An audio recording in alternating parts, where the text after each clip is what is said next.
Japan karate மாஸ்டரிடம் சிறப்பு பயிற்சி பெற்ற தற்காப்பு கராத்தே பயிற்சியாளர்கள் கொண்டு சிறப்பு தற்காப்பு பயிற்சி வகுப்புகள் தற்போது ஐயப்பன் தாங்கல், போரூர், பூந்தமல்லி, அடையார், பெசநகர் பகுதிகளில். தொடர்புக்கு 9840172881.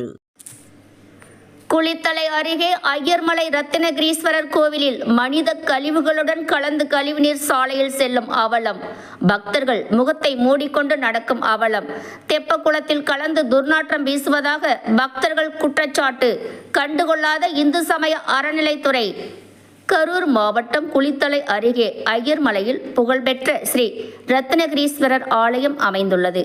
இக்கோவிலில் இந்து சமய அறநிலைத்துறை கட்டுப்பாட்டில் இருந்து வருகிறது. கார்த்திகை மாதம் சோமவார விழாவினை முன்னிட்டு ஆயிரக்கணக்கான பக்தர்கள் மலை உச்சியில் சென்று சுவாமி தரிசனம் செய்து வழிபாடுவது வழக்கம். இன்று 4வது சோமவார விழா முன்னிட்டு பல்லாயிரக்கணக்கான பக்தர்கள் சுவாமி தரிசனம் செய்து வருகின்றனர். இந்நிலையில் ரோக்கர் அமைந்துள்ள இடத்தில் ரூபாய் 35 லட்சம் மதிப்பில் கட்டப்பட்ட கழிவறையில் இருந்து மலக்கழிவுகளுடன் கலந்த கழிவுநீர் வெளியேறி வருகிறது.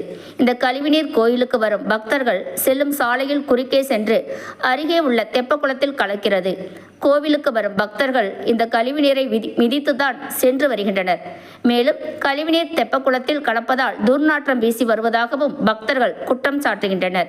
மேலும் கார்த்திகை சோமவார விழாவில் பல்லாயிரக்கணக்கான பக்தர்கள் சுவாமி தரிசனம் செய்யும் நிலையில் கடந்த 4 வாரங்களாக இந்த நிலை தொடர்வதாகவும், இதுகுறித்து கோவில் நிர்வாகத்திடம் பலமுறை புகார் அளித்தும் தினசரி நாளிதழில் படத்துடன் செய்திகள் வந்தும் இந்து சமய அறநிலைத்துறை மற்றும் கோவில் நிர்வாகம் எந்தவித நடவடிக்கை மேற்கொள்ளாமல் இருந்து வருவதாகவும் கூறப்படுகிறது.